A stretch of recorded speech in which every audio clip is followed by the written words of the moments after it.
Ganyan mafe-feel mo sa last few kilometers ng run mo. Ganyan mafe-feel mo every after station sa Hyrox.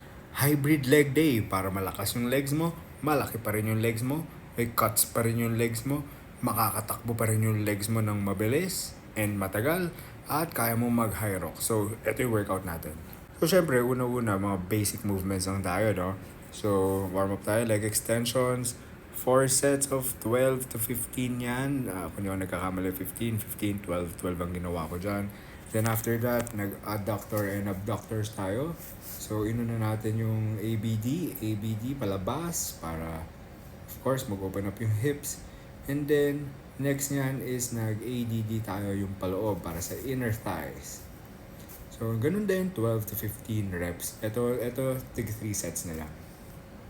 Then, for the strength part, nag-squats tayo. Warm up tayo ng magaan, 15 reps. Then, another medyo magaan. Ilang reps ba ito? Parang 12 reps. And then, 3 sets of 8 sa 305 pounds. May power pa rin. Kaya pa rin natin mag-squat ng medyo hindi magaan, medyo heavy pero not too heavy. Of course, for strength part naman to And after nyan, Bulgarian split squat tayo using kettlebell and itong plyo box na to. Hindi ko alam kung gaano kataas but yeah, I managed to do 12 reps tayo dyan. Itong Bulgarian split squats kasi na to makakatulong to sa running, okay? And after nyan, step ups tayo, weighted step ups using the same weight lang, kettlebells din. Ito din, makakatulong din to sa inyong pag-run. And of course, syempre, glutes. May tulong yung glutes dito. Ganda rin to ng quads. As in, magbabasag din yung quads nyo dito. Lalaki rin yung legs nyo dito. So, okay itong gawin. Then, after nyan, nag-hip thrust tayo. Okay, para saan ba ang hip thrust? Para sa glutes.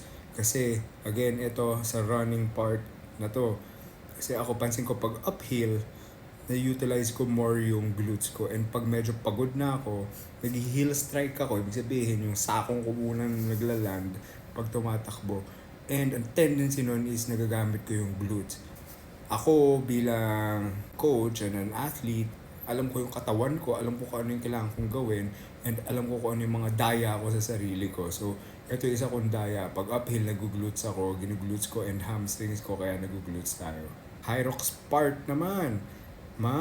Wall balls tayo. 3 sets of 25 wall balls. So, eto siya. May pagka-cardio rin siya. Though hindi siya for strength dahil magaan base.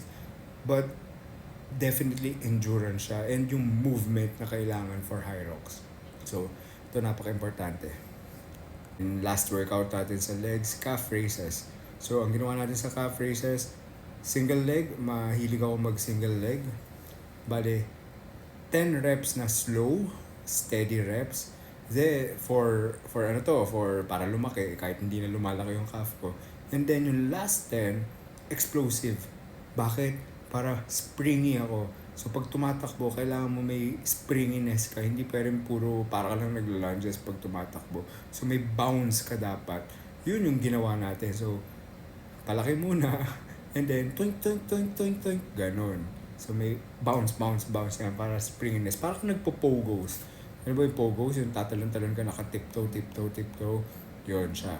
Last natin, syempre, para lahat ng to gumana, tatakbo tayo ng 4 kilometers lang na easy pace lang.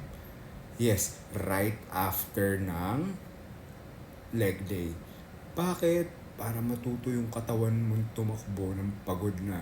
So, imagine na lang 1 hour and 10 minutes na ako nagle-legs dahil medyo nakakapagod yung ginagawa natin. Then tatakbo pa tayo another 30 minutes. Yun yung kailangan natin. Yun yung kailangan matutunan ng katawan natin na magtrabaho siya for more than 1 hour. And makapagtakbo ka pa rin kahit pagod na yung legs mo. Kasi ganyan mafe-feel mo sa last few kilometers ng run mo. Ganyan mafe-feel mo every after station sa Hyrox. Nag-lunges ka, tatakbo ka, nag-sled push ka, tatakbo ka, nag-row ka, tatakbo ka. Kaya sobrang importante to. Okay guys? So, next video may i-breakdown pa tayo na ibang leg day and may bibigay ako tips kung paano natin mas papa-intensify pa ang yung leg day.